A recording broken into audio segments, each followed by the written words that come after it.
Welcome to NFL Fantasy Live. I'm Marcus Grant, along with Cynthia Freeland, Kimmy Checks, and Adam Rankin. Let's just jump right into it. We're about to come stronger than a Lapsang Souchong with a little bit of TNFT.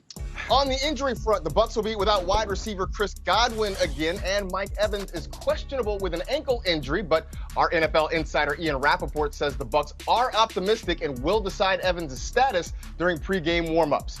Evans posted a $122 and a touchdown a week ago against the Chargers, which was more receiving yards than he had in the first 3 weeks combined. And by the way, Evans is the all-time highest scoring fantasy Buccaneer on Thursday Night Football. He tallied 38 points back in Week 9 of 2016 against the Falcons, thanks to 11 catches for 150 yards and 2 touchdowns. By the way, Evans' best ever single game is 45 points in Week 3 of last year. As for the highest fantasy scoring Bears player, that honor goes to now backup Mitch Trubisky. Last season in Week 14, he posted 32.06 fantasy points against the Cowboys on Thursday night, 244 yards passing, 3 touchdowns, and a rushing score as well. It's the 3rd highest fantasy scoring game of his career. But tonight, it'll be Nick Foles against Tom Brady, a rematch of Super Bowl 52, and we can only hope for a similar kind of fantasy fireworks. The two quarterbacks combined for 882 passing yards and 7 touchdowns when you count the one caught by Foles in that legendary Philly special play. Total of 62 fantasy points for the two quarterbacks. So those two guys ate in the Super Bowl. Let's see who eats tonight with a round of feast or fade. I will give you a player and you will tell us if he should be on your bench or in your lineup in leagues ranging from your standard traditional leagues to more daily types. So first up, Kimmy, the one and only Tom Brady. Will he feast or fade on TNF? I'm going to say that Tom Brady is going to be a fade tonight. Now, I understand what he went out and did last week, and I do not discredit that whatsoever. But this Adam-ranked Chicago Bear team have only allowed 3 passing touchdowns this season. That's tied for fewest in the NFL, only averaging fantasy quarterbacks to less than 12 points per game. Now, all season long, I have said that Tom Brady needs to be a streaming quarterback, and he should be started based upon the matchups. And this is not one where he needs to start. I can see Bruce Arians looking to run the ball a lot more in this matchup, so temper your expectations and realize that it is very doubtful that Tom Brady will go out and have another 5 passing touchdown game. Yeah, a come down seems pretty possible. All right, Rank, what about St. Nicholas? Feast or fade? Well, we're going to fade him this week. He obviously didn't get it going last week against the Indianapolis Colts. And one of the things that gets overlooked about the Buccaneers because of Tom Brady being there is how well their defense is played. They've allowed the 4th fewest fantasy points to quarterbacks this season. They've allowed 6 passing touchdowns this year, and they've only allowed 1 quarterback to crack the top 20 this entire season. So this is something that you need to look at moving forward. Anytime you see your quarterback going up against the Buccaneers, it's going to be a tough matchup. And they are no longer the gimme that they once were. All right, Cynthia, the Bucs don't have a lot of running backs left. Leonard Fournette's doubtful. Shady McCoy is out. So feast or fade for Ronald Jones? So I'm going feast, but it's not going to be the biggest meal ever. You're going to be a little left unsatisfied. I understand Rojo's coming off his season high last week, 18.8 fantasy points against the Chargers, 20 rushes, 9 targets. Those were both season highs. But I want to introduce you to Roquan Smith if you don't already know who he is. We're aware that the Tampa Bay Bucks have a really good linebacker named Devin White. But if you go on the other side, Roquan Smith, who came out of Georgia, he is nasty. And he's a big problem, and he's going to be a big problem for Ronald Jones. So just be careful. The volume's there, but the opportunity isn't as great as in some other matchups. You talk about volume, and if you were going to ask me about David Montgomery, and I guess I am asking me about David Montgomery, I will say he's going to sort of snack tonight because, as you mentioned, volume is going to be a big key for him. He played 100% of the snaps last week, had a career-high 6 targets. The bad news is this Bears offense has been surprisingly pass-heavy through its first 4 games, running the ball less than 40% of the time. The worst news is that the matchup is not great. The Bucs have allowed the 2nd fewest total rushing yards. No player has had more than 68 rushing yards against this Buccaneers defense. So this will be sort of like the time I sat and ate 3/4 of a box of Fruity Pebbles and still didn't get full. There'll be a whole lot of volume for David Montgomery, but it might not be all that filling. Up next, Kimmy, Mike Evans, feast or fade for him? I'm just confused on how you don't just finish an entire box of Fruity Pebbles at once, but whatever. All right, on to Mike Evans. This is a feast for me if he is healthy and if he does play. Now, his stock boosted immediately with the news of Chris Godwin being ruled out. Now, Mike Evans, okay, when he is healthy, he has had the most receiving touchdowns amongst wide receivers this entire season, getting into the end zone 5 different times. Now, on top of that, he's had 100-plus rushing yards in 2 of the last 3 games. So Evans can easily look to do that again tonight. As long as he's healthy, he can go ahead and target the majority of that passing game.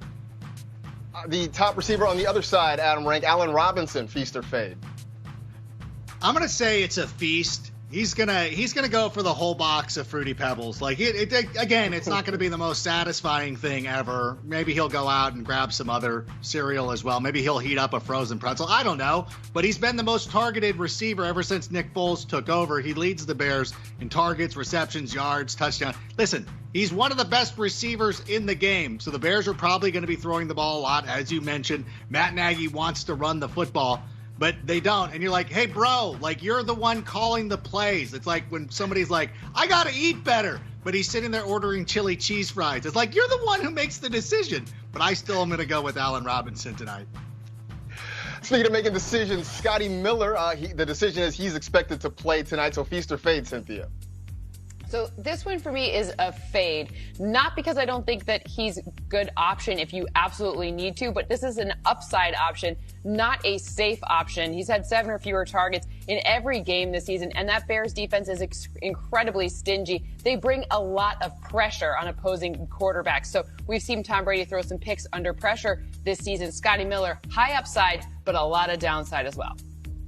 I'm going to go with another Miller, this one being Anthony, and he is a definite fade for me. I mean, the last couple of weeks, we've seen the rise of Darnell Mooney in the Bears passing game, and right now they're sort of splitting targets behind Allen Robinson and Jimmy Graham.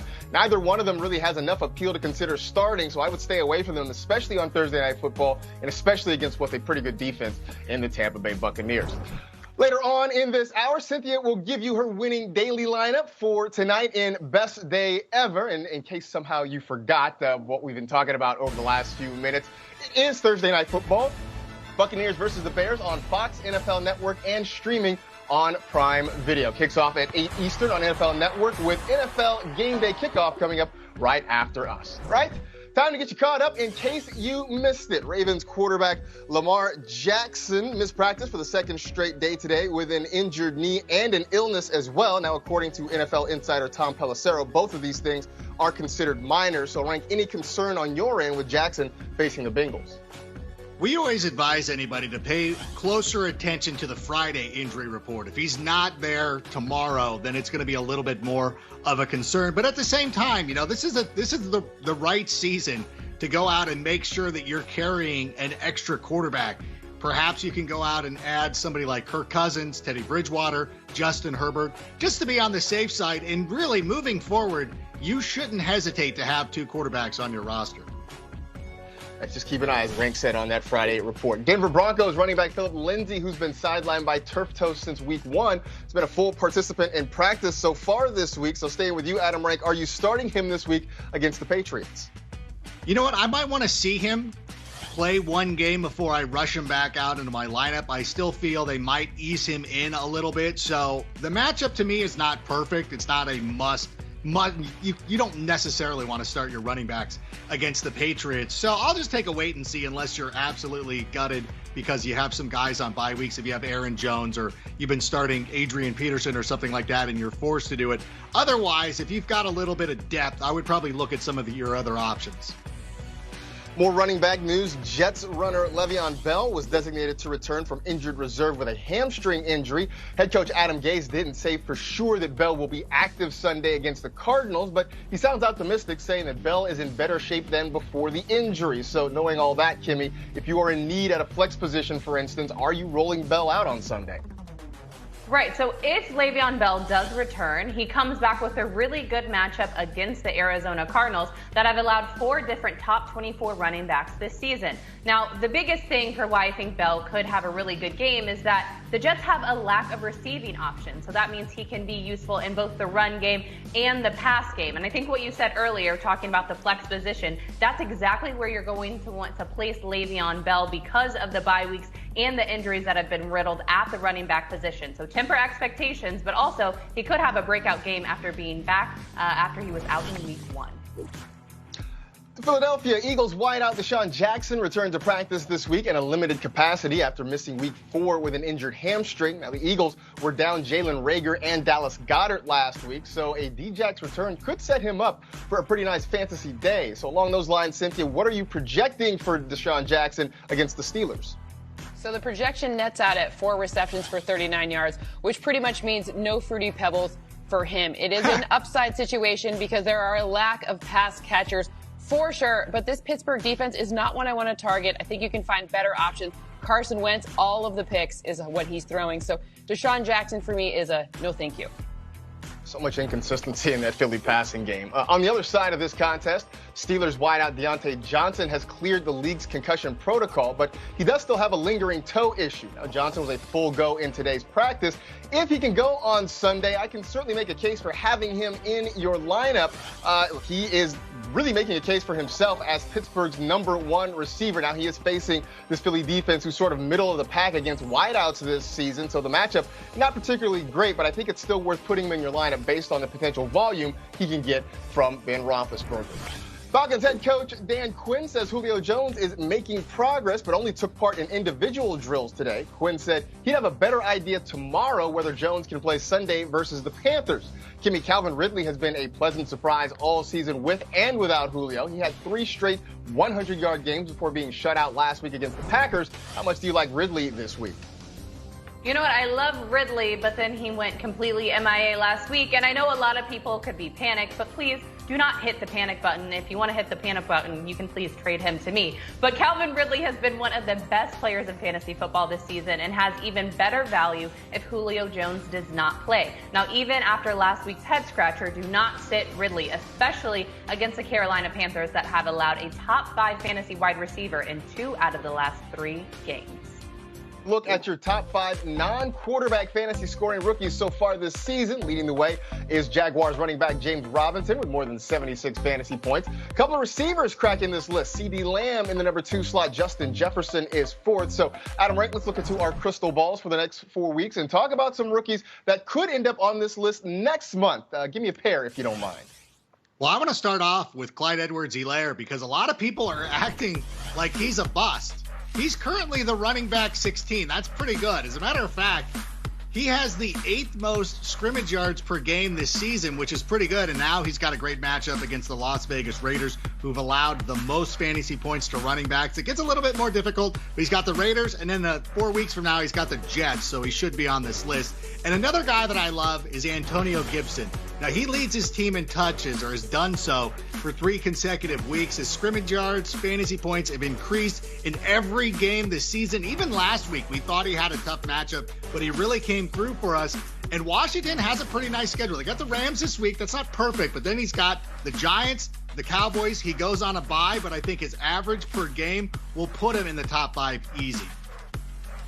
I'm going to go with Justin Jefferson, and we talk about concentrated passing games. That's what you've got in Minnesota. More than 50% of the targets are split between Adam Thielen and Justin Jefferson. The last couple of weeks, 11 catches, 278 yards, and a touchdown. And the schedule, especially the next 2 weeks, couldn't be better. He's got the Seahawks and the Falcons in a bye with the Packers coming up after that. So it can't get much better than what you've got for Justin Jefferson in the very near future. Then on the other side, there's T. Higgins, who really has pushed A.J. Green to be the wide receiver 3 now in Cincinnati. The last couple of weeks for Higgins, 9 catches, $117 and 2 touchdowns.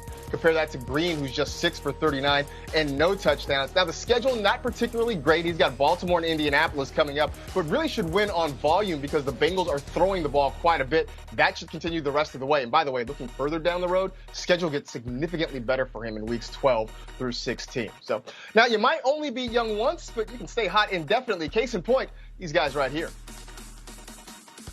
Beautifully thrown for Cooper, who has his first catch of the day. Prescott on a fake. Cooper in stride. Beautifully done. First down, Dallas. Late blitz coming. Prescott underneath has a completion. It's Cooper for the first down. Prescott quickly underneath. Cooper makes the catch. Retraces his steps. Has a block. Amari Cooper has a first down. Prescott in the gun. Snap is back. Looking middle. Throwing middle. Slant. Caught. Cooper walks it in. Touchdown on 4th and 2. All right, that was your top stack from week 4. That was Dak Prescott and Amari Cooper combining for over 70 fantasy points. I wish I had some of those. But Adam Rink and I are here to look forward to week 5 and tell you which stacks we love. And I want to start out where we left off last week, back with Dak Prescott, but this time it's not him and Amari Cooper. It's him and CeeDee Lamb taking on the New York Giants. Now, it's a revenge game for Dak Prescott going up against his former head coach, Jason Garrett. And though I do not think that Dak will have to be playing from behind and throwing for 500-plus passing yards, Prescott and Lamb look to exploit the Giants' secondary with CeeDee Lamb taking over in the passing game. Now, Lamb has had 17-plus fantasy points in 2 out of the last 3 games and is only one of 3 players in the NFL to have 5-plus receptions and 50-plus passing yards in every game this season. Rank, who do you like this week?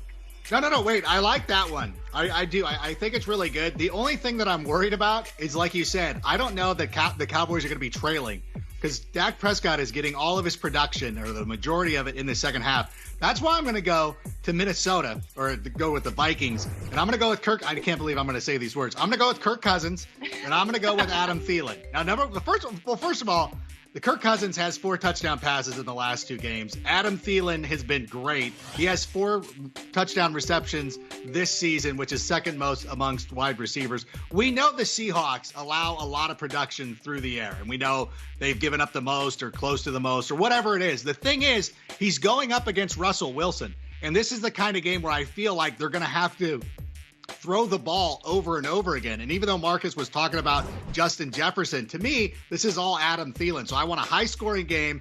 And again, I don't want to go Kirk Cousins, but I think I'm going to have to here. I mean, on Tuesday's show, I gave a toast to Adam Thielen. I called him Mr. Consistent. So I love that stack. But I want to talk about my favorite dynamic duo in the NFL. It's Patrick Mahomes and Tyreek Hill as they look to take on the divisional rival, the Las Vegas Raiders. Now, Patrick Mahomes has had 20-plus fantasy points in every single game this season, and many of those points have come from passing the ball over to freaky Tyreek Hill. He's so fast, I can't even get over it. Now, Tyreek Hill, this is my favorite stat. He has had 5 touchdowns in the last 6 games versus the Las Vegas Raiders, and he's only one of 2 players in all of the NFL to have a receiving touchdown in every single game this year. So expect big things. All right, kick it off to your next stack. And this one, I think, is one of the most exciting of the group because this quarterback was just named the starting quarterback from here on out. Yeah, that's right. Coach Anthony Lynn just designated Justin Herbert as the starter for the rest of the way. And really, that makes a lot of sense. He's had at least 290 passing yards in every game that he's started this season. He's getting about 20 fantasy points per game. He's got a good matchup against the Saints, who have allowed a quarterback to score 20 fantasy points in every game this season. They've allowed a top 10 fantasy quarterback in back-to-back games, although they do have some injuries in the secondary. Keenan Allen, though, has really taken off ever since Herbert became the starting quarterback. He's leading the NFL in target share and targets, and they're leading the team in targets. And you know what? If we want to get spicy and go triple stack, we'll go with Hunter Henry, because the Saints have allowed a top 8 fantasy tight end in every game this season. So if you want to have a little bit of fun and a lot riding on that Monday night game, I think triple stack. I'm sorry, the AC/DC is getting to me. I'm just going to rock the whole day. It's all getting to you. But if you guys like watching Adam Rink and I talk about stacks, why don't you join us for our new show, Fantasy Bites? That's every single Thursday. You can watch it on NFL.com, in the NFL Fantasy app, or you can head over to youtube.com/NFL Fantasy Football. All right, we're going to go out and try to make this one the best day ever. Cynthia is here now to help us set a daily lineup for this Bucks and Bears contest. We're going to start with your MVP in this one. Who's the guy that you're going to get 1.5 points from in this contest? Okay, so I'm going to go with Rojo here. Usually I look to try to put a quarterback in this position, but when I figured out how to kind of fit everything into the lineup, it was really Rojo that made the most sense because of the 66% of snaps played. That was the most amongst their running backs. They have a lot of banged up situations in the running back position here. 9 targets. Okay, I love the upside there, and it allows me to fit in all of the other different things that I want to put into my lineup to give me the maximum points possible because I only like winning. All right, so we got Rojo rising here at the top. You got 4 flex spots. Kickers are eligible. Give me your first 2. Who are the first 2 flex guys you want? Okay, so Tom Brady, go ahead and slide him right in there. I don't love the situation in terms of the defense, but okay, we're good. And we got us some Allen Robinson in this matchup. This one's special for our guy Adam Rank here, but it really is a good opportunity as well. Obviously, the Tampa Bay defense has been playing lights out. We've seen some great stuff. However, we've seen some places where they're vulnerable. We saw Justin Herbert with those deep passes, and I think Allen Robinson needs to get going. I think they've been working specially. They had this one circled. They know NFL Network is going to tell them all about it. So for me, Allen Robinson in the targets in this one are really worth it for your lineup. That also allows me to fit in Mike Evans, who I'm obviously double checking is still active. And then David Montgomery at the end there. You and I both talked about his Fruity Pebbles situation. So ultimately for me, I'm hoping for the upside that he fills us up a little bit more than that box of Fruity Pebbles.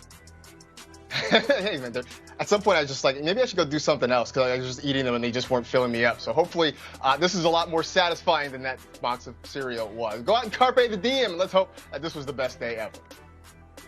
It is time once again. Here comes the hype train to bring you some fantasy zen. And the name is Rank, Adam Rank, and my guy Marcus Grant and I have sold hype trains from Broadway to Ogdenville and North Haverbrook. And by golly, we put them on the map. Now let's fire up the hype train. Let's get the power tilting full max. Because this is the segment that has been endorsed by the most USC Heisman Trophy winning quarterbacks. Marcus, are you ready? I'm ready. Come on, Marcus, I need you to feel it. I'm ready, but you're going to feel it if you don't get off the track. Hey, here they come. Let's get out of here. For those about to stream, Lucha! Listen, we start this week with Aaron Rodgers on a bye, so we need a quarterback who can let it fly. I think we found the guy with a matchup that can't go wrong, a guy who can put up the points all night long. Hey, you're down with Teddy B. Let's go, Roy. What do you think? Absolutely. I'm totally down with Teddy Bridgewater this week. Absolutely. Let's get on board with Teddy Two Gloves. You know, it's funny, when you look, the yardage totals for him have been very good. 6th most in the National Football League. The problem is he just hasn't thrown a lot of touchdowns. Now, this could be the cure for what ails him. The Falcons have given up 13 passing touchdowns this season, most in the NFL. So this should hopefully kind of fill that void that you've been feeling in your lineup. Again, like you said, Aaron Rodgers on a bye. Maybe you have a questionable quarterback matchup. Teddy B is a pretty good pick this week. And just to reiterate, Lamar Jackson was not practicing today, so maybe if you got a little bit of room on your roster and you're nervous about this weekend, go ahead and pick it up. Now we're going to be riding down the highway, going to a show, looking for an RB from the home of rock and roll. Jackson's gone, Malcolm's took. Streaming an RB is harder than it looks. It's a long way to the top if you're starting Dearness Johnson. Wow! What do you think, Marcus? I'm on board with Dearness Johnson. I mean, look, the singing, whatever. But Dearness Johnson, I'm definitely all about it. Look, Kareem Hunt obviously is going to see more work. He's not going to get 100% of the touches. The Browns are still very much intent on running the football. I mean, Odell Beckham Jr. said last week the goal had been to make Nick Chubb the #1 running back in the National Football League. So Johnson's going to get on the field. He's going to get some opportunities. Now, the matchup isn't particularly great against the Colts, but I do think some volume is going to help here. So if you're hurting for a running back, you got a guy on a bye, you got a guy injured, Dearness Johnson's not a bad flex play this week.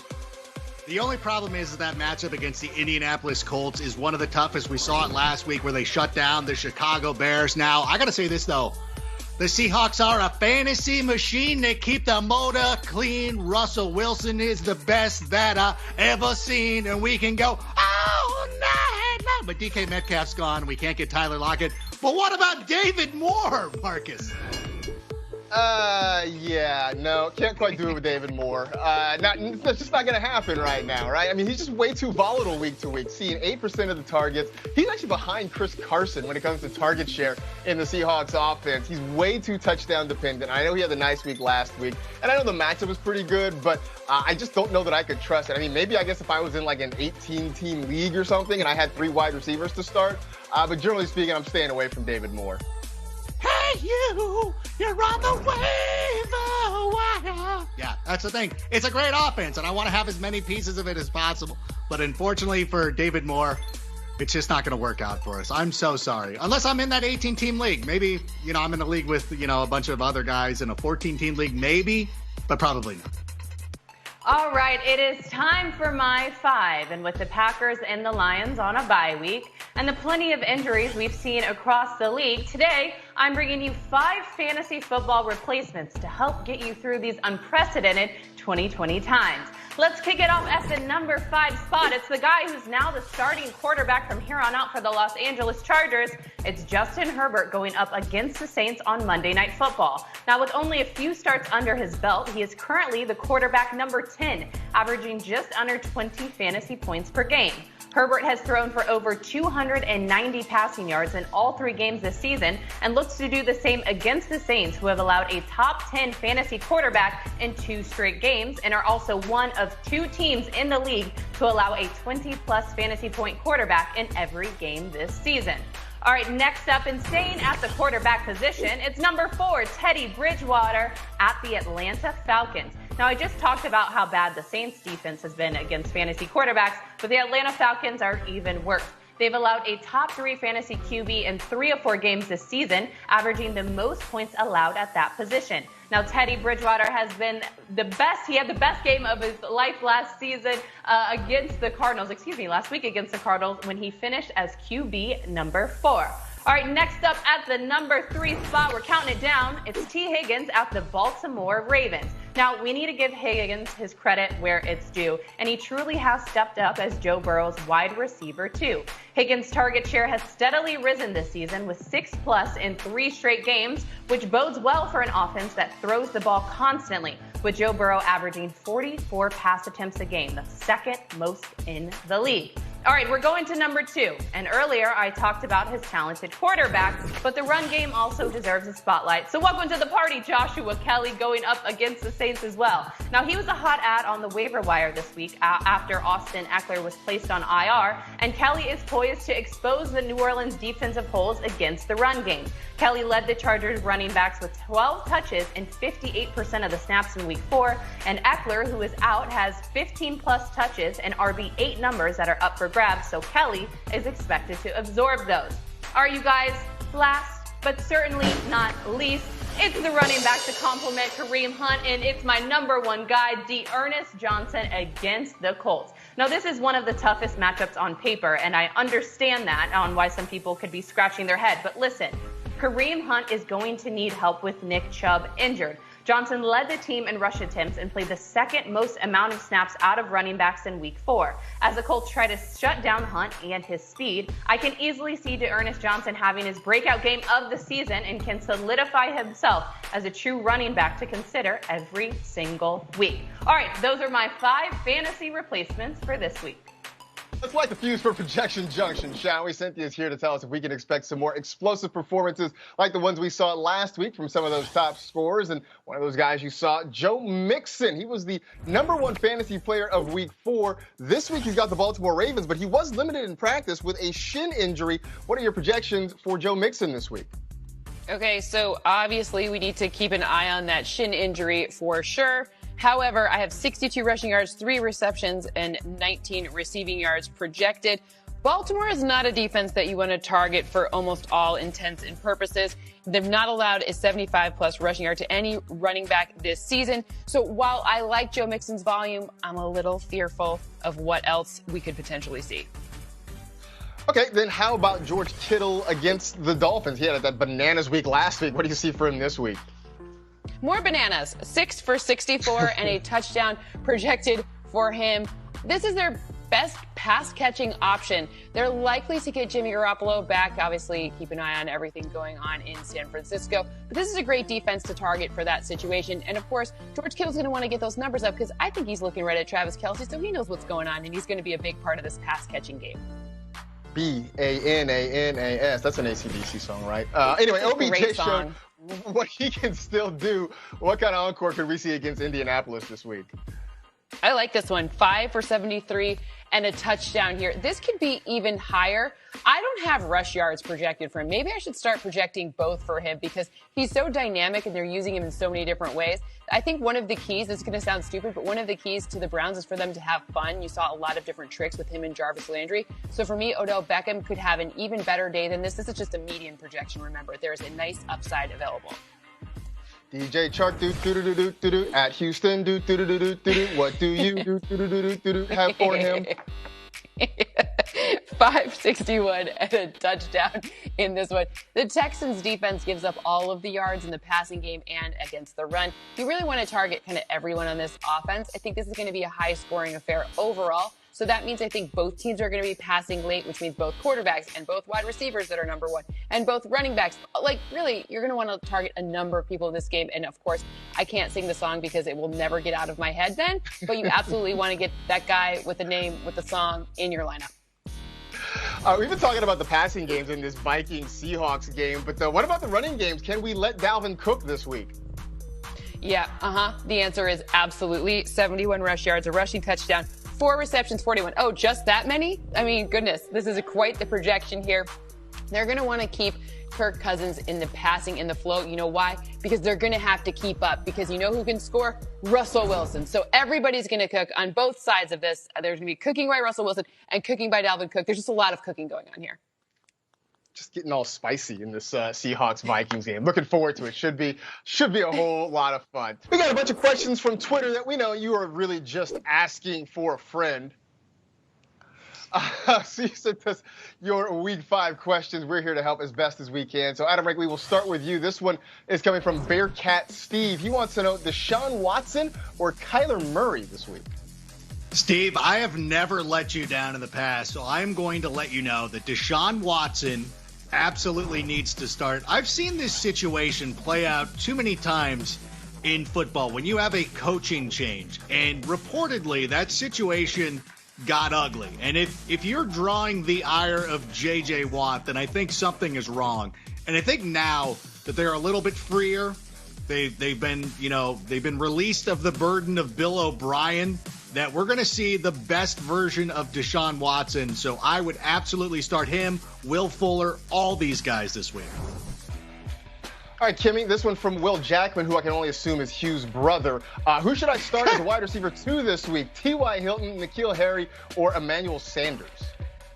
First of all, tell your brother Hugh Jackman what's up. But for your fantasy football question, because this is why we're here, I'm going to go with Emmanuel Sanders this week because of the matchup. Going up against the Los Angeles Chargers, they have allowed a top 10 fantasy wide receiver in 2 of the last 3 games. Plus, Emmanuel Sanders continues to trend upwards and has had 15-plus fantasy points in the last 2 games. Now, with teams starting to really understand Alvin Kamara's use in not only the run game, but also the passing game, I can see Drew Brees more heavily relying on Emmanuel Sanders and him putting up some beefy fantasy numbers. All right, Cynthia, this one comes from @Adam David Burton. He wants to know James Conner or Robert Woods for flex spot in a PPR league. Okay, so I had to actually do some math because it came very, very close. But I have James Conner edging out Robert Woods in this one. I think it's an interesting matchup, especially on the ground, because where are the Eagles more vulnerable? Where could this game play out? How do the Steelers keep from having to keep passing? Because, we've had some banged up situations for them and potential returns to the running back core. So for me, James Conner, this is the one you're going to want to pick there for both the better median and a slightly better ceiling than Robert Woods. So I'm going Conner in this one. Next question is from TGS asking, should I trade Mike Davis for Nick Chubb? I will tell you the answer is an emphatic yes, because Mike Davis's value is very quickly coming to an end. When Christian McCaffrey comes back, it's not going to be a whole lot of opportunities for Mike Davis there. Nick Chubb, I know you're going to have to wait on him, but it's certainly worth it. And if you don't trust me, why don't you take it from Browns head coach Kevin Stefanski?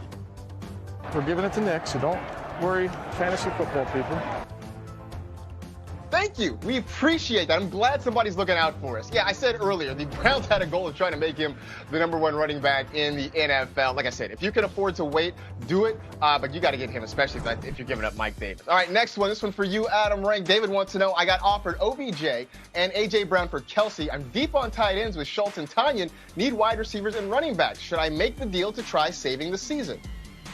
No, I would stick with Kelsey. I really do believe that OBJ, he's going to have some tough matchups, and I think that Kelsey is just way too consistent. I know that you have some depth at the tight end position, but get a better offer for Travis.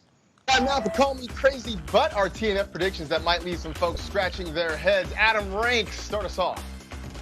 Call me crazy, but Tom Brady will catch a touchdown pass tonight. As you see, everybody remembers this play from the Super Bowl. The ball slips through the fingers of Tom Brady, and of course, the Eagles go on to run the Philly special that we just saw a moment ago. Don't think that Tom Brady has forgotten that. And don't think that Bruce Arians isn't the kind of coach that will dial up a play for Brady, especially when they get near the goal line. Okay, so call me crazy, but Rob Gronkowski is going to have a touchdown celebration tonight, which means he's going to score a touchdown, which will be his first one so far this season. Like, when I lived in Chicago, I was probably my most fun version of myself, so it only fits that Gronk, the most fun person in the National Football League, will also have a fun time in Chicago. All right, I love that, Cynthia, but call me crazy, and I'm going to say what I'm going to say on this one. It's that Nick Foles is going to throw more passing touchdowns and have more passing yards than Tom Brady tonight. Quote me on it. I'm going to humble brag it when it happens. Speaking of petty, what is better than Nick Foles going out and running a Philly special on him? Part 2. I mean, would it be the Philly special or would it be like the Chicago deep dish or something if he did it while he was playing for the Chicago Bears? Call me crazy, but Ronald Jones is going to get you 20-plus fantasy points tonight. I know you look at the Bears defense and you're like, yeah, should I start a guy here? But look, this Bears run defense hasn't been exactly impenetrable when it comes to opposing running backs so far this season. They've given up a pair of top 20 fantasy backs already this season. And look, they played against a Giants team where Saquon Barkley got injured fairly early in that game, so who knows what could have happened in that one. Rojo should get plenty of volume, as Cynthia mentioned earlier in the show, so plenty of touches there for Ronald Jones.